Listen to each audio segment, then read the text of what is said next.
আজ আজ আলোচনা করব সিভলোফ্লক্সাসিন ডেক্সামেথাসোন আই এয়ার ড্রপ এর কাজ কি। এটা হলো একটা অ্যান্টিবায়োটিক ড্রপ, চোখে এবং কানে দেওয়া হয়। কানের রস কিংবা পুঁজ কোনো ইনফেকশান হলে, চোখে কোনো ইনফেকশান হলে, কোনো হঠাৎ পোকা পড়লো বাইক নিয়ে যেতে গিয়ে কোনো কারণে চোখে যদি কোনো কিছু পড়ে যায়, এই ড্রপটা 3 ফোঁটা করে 3 বার দিলে আস্তে আস্তে চোখটা সেরে যায়। এবং চোখ লাল হয়ে গেলে, চোখে বিভিন্ন রকম রোগ হলে এটা 3 ফোঁটা করে 3 বার দেওয়ার নিয়ম আছে। কানে কোনো রকম ইনফেকশান, পুঁজ এসব হলে এও 3 ফোঁটা করে দিনে 3 বার দিলে সেরে যায়।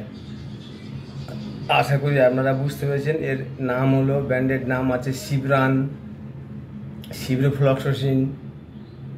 এর কাজ এই পর্যন্ত। আবার নতুন ওষুধ নিয়ে আলোচনা করব।